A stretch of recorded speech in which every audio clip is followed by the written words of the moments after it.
So what am I supposed to do with this kid, right? Hey, you're gonna make a lot of money off it. Well,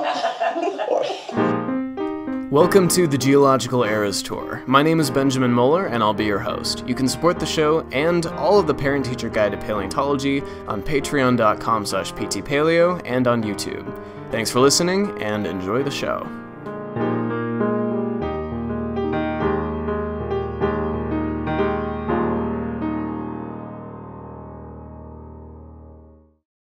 Epitaph 2, A Quest for Life. In the previous epitaph, we discussed how death and the process of death and decay transforms the remains of an organism, and, if those remains are buried in optimal conditions, how the fossilization process can further transform those remains. In this epitaph, we're going to explore this phenomenon from the other side. After all, the dead do not know themselves, and paleontology is a pursuit exclusive to the living. And so, while paleontologists may ourselves be scholars of death, we are essentially on a quest to find evidence of life where life can no longer be found. And so today I'm going to be focusing on how we actually do that and how you can participate in that quest as well. We derive our modern word fossil from the Latin word fossilis, which describes an object that has been dug up or unearthed.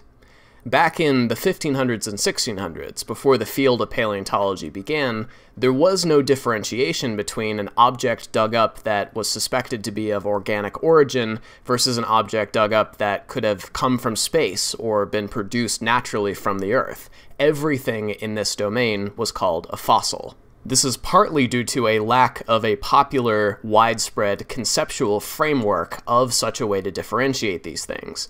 This is the era in which things like germ theory and atomic theory and cellular theory are only just starting to be developed and are certainly not widespread or well known. In fact, the very first microscopes are being built in this time by people like Galileo. So, a modern scientist trying to discern whether an object used to be the remains of a living organism, or whether it was produced through natural processes while buried underground, or even if it's something that fell out of the sky, they can look really closely to see if it's arranged in cells the way that a living organism is, or whether it's arranged in a lattice of different chemical compounds the way that a mineral is, or whether it's made of an alloy of metals the way that meteorites are. Back in these times, such a thing was not possible, and people didn't really know what matter was made out of. The field of geology itself was also in its infancy at this time, so there was no conceptual framework for understanding how an object, if it used to be a living thing, could even end up inside of a rock in the first place. There was no understanding of how the Earth's surface changes over time, how deposition works, and all of these important aspects. So, a person in Galileo's time might encounter a curious object while digging, or be out in nature and come across an object of curiosity, and because of human beings' innate pattern recognition abilities, notice it as being something abnormal, and want to know, what is it? Where did it come from? What is it made of? And people in modern times who encounter curious objects have this same reaction. The difference is, you and Galileo have very different abilities to access information and have very different tools on hand in order to answer those questions. Modern people who find curious objects and are looking to identify what they may be usually rely on two specific technologies: photography and social interconnectivity. That is to say, anywhere you go on the internet, you find places that are dedicated towards discussing fossils and identifying fossils, and these are invariably inundated with dozens and dozens of posts asking, is this a fossil? My honest assessment is that this technique is usually the fastest way to get an answer, although it's not always going to be the most accurate. On the internet, if you didn't know, people who don't know as much as they think they do will often jump in to confidently give you an incorrect answer, and that is definitely something that I have seen on these types of fossil forums frequently. But you also do tend to find people who actually know what they're talking about, and within a few hours of posting will give you a pretty accurate answer, so that is part of it as well. If this is a strategy you'd like to use, I have a few suggestions. First, obviously, you're going to want to include photos, and that means photos that are, ideally, clear and in focus. but you're also going to need photos that are taken from as many angles as possible, and please always include a scale.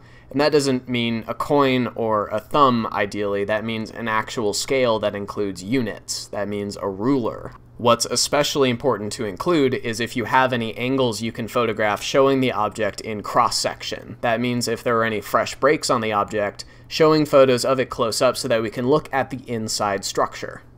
You can increase your odds of getting an accurate response by including specific information about where the object was found. Not just the geography, but also which specific types of beds it was found in. Was this in a stream? Was it in a clay bed? Take a picture of the actual site of discovery, if at all possible, and include it in your post. At the end of the day, this technique will, at the very least, give you an answer, probably several answers.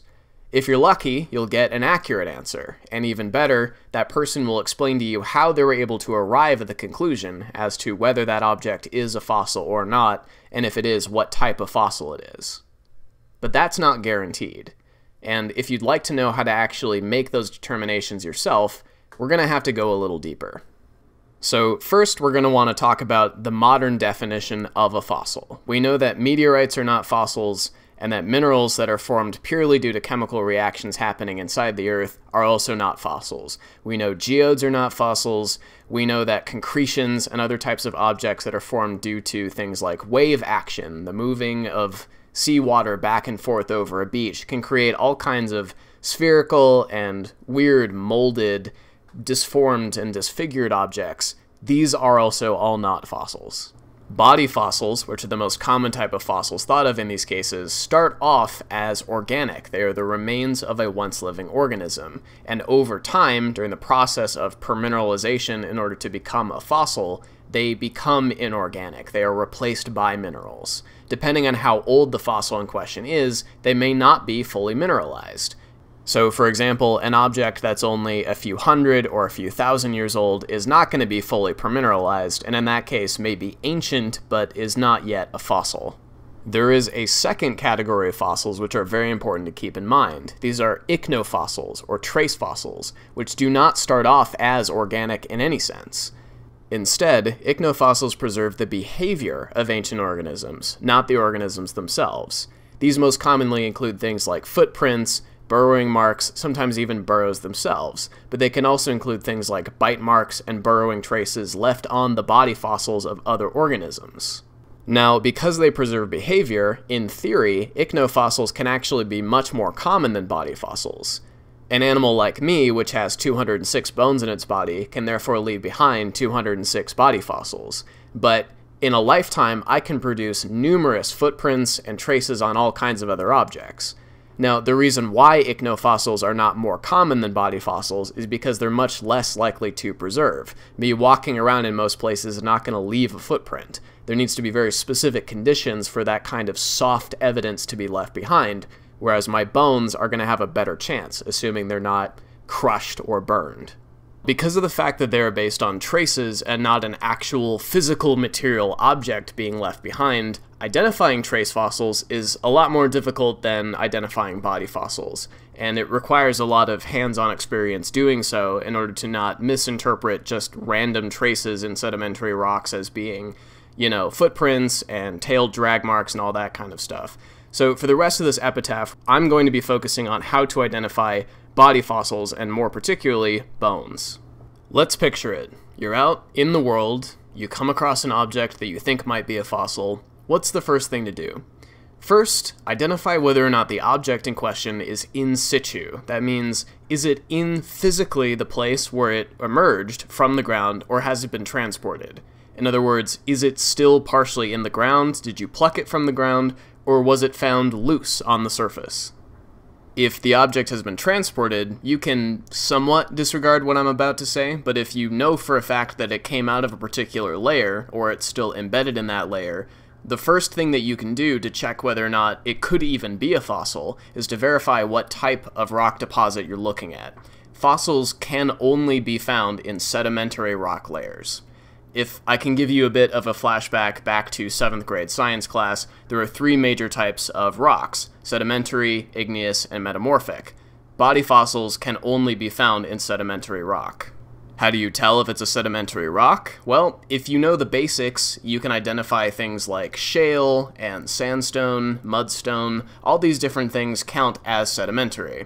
But if you don't know, you can download an app called Rocked, R-O-C-K-D, and it will tell you, based off of your location, not only what type of rock formation you're standing in, but also the name of the formation and the age. And these are both very important information pieces to keep in mind as well.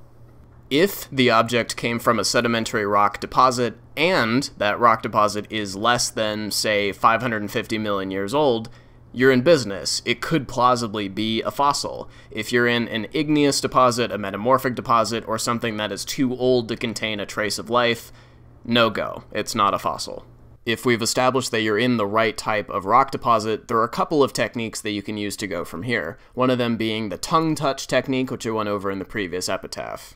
If I'm being honest, most professional paleontologists do not use this technique very often, if at all, because we have a much better sense of what a fossil actually looks like and don't need to use our tongues. But if you're new to this, it is kind of a fun technique, and it will tell you some kind of important information. It's not a surefire way to tell if something's a fossil, but it will tell you if it has the kind of internal porosity that you would expect from a bone. So in brief, if you touch the object to your tongue and it sticks when you gently try to pull away, there's a chance that it could be a fossil. This technique will also work for things like volcanic rock that have a lot of pores in it. It will also work for modern bone, so you should be careful to not just be going and licking anything you find out in the middle of nowhere, because modern bones, while decaying, can carry tons of diseases that you don't want to put directly on your tongue. So be careful with this technique.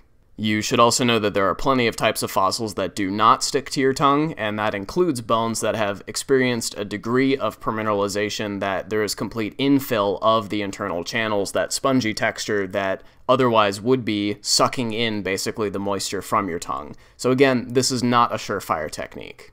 If the object is loose and in your hand, one of the things you can do besides putting it in your mouth is to do a basic assessment of how heavy it is relative to its size. If you picture two different bones, one of which has been fossilized and one of which is modern, you would be able to tell the fossil from the modern bone because fossil is going to be much, much heavier. It's made out of minerals. It's a heavier material. It's more dense compared to lightweight bone. The next step in your investigation should be a close exam of the object itself. This would be a great time to get out either a magnifying glass or a jeweler's loupe or any kind of object that will allow you to look closer than the untrained eye can. If it's in your hand, put it up close to your eye, and if it's still stuck in the ground, get down on the ground with it and really get up close.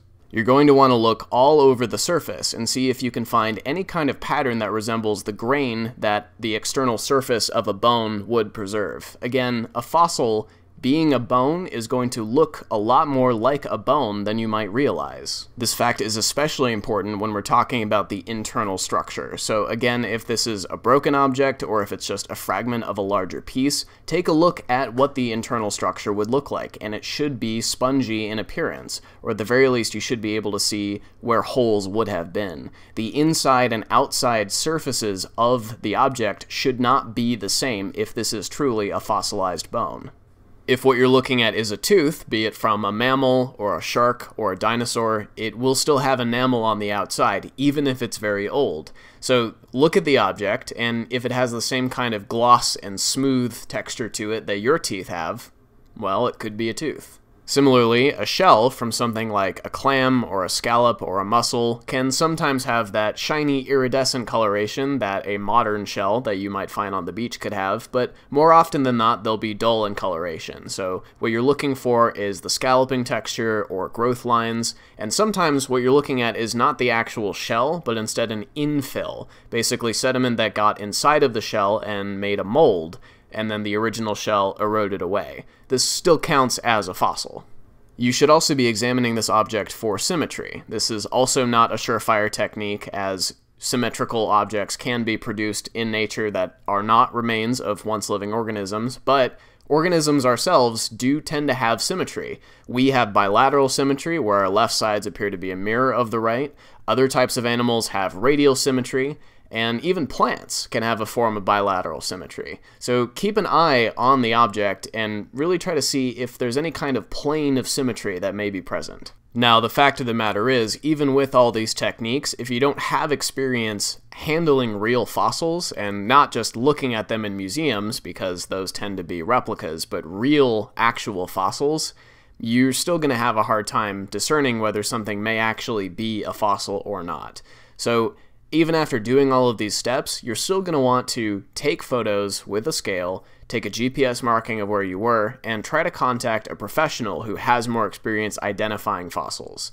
You can learn how to do this same thing, but it's going to take a lot of time. It's going to take experience handling the real thing in order to be able to have this kind of vision and sight and discernment for yourself.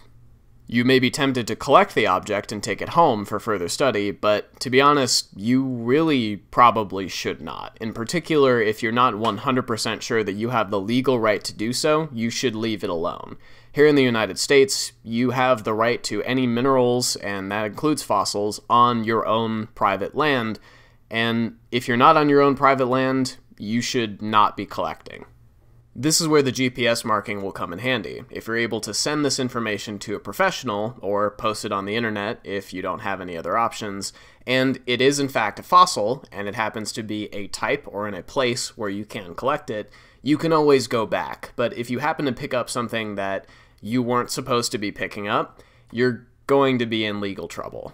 Even if that's not the case, and you do have the legal right to collect it, and it does turn out to be a fossil, removing it from the area without taking GPS documentation means that someone coming back, perhaps with a pair of professionally trained eyes, is going to have a harder time potentially finding more fossils from that same deposit. And to that effect, an object that is a fossil that does not have any contextual data is of no scientific importance. So again, it's always best to take photos and GPS markings and leave things where they were. For some, this may not be a satisfactory place to end things, because I've not given you any surefire test to be able to tell if something truly is a fossil 100% of the time, and that is because, I'm sorry to say, no such technique exists. Even people who work with fossils professionally can still make mistakes. Having this type of sight, the ability to find traces of life where life can no longer be found, is itself a skill that needs to be built over the course of a lifetime. It is a quest for life in and of itself. So if you want to have this skill, if you want to be a paleontologist or just a fossil hunter, keep in mind that this is something that you will be building on over the course of your life and your career. And if that idea excites you, you're in the right place. I'll see you next time.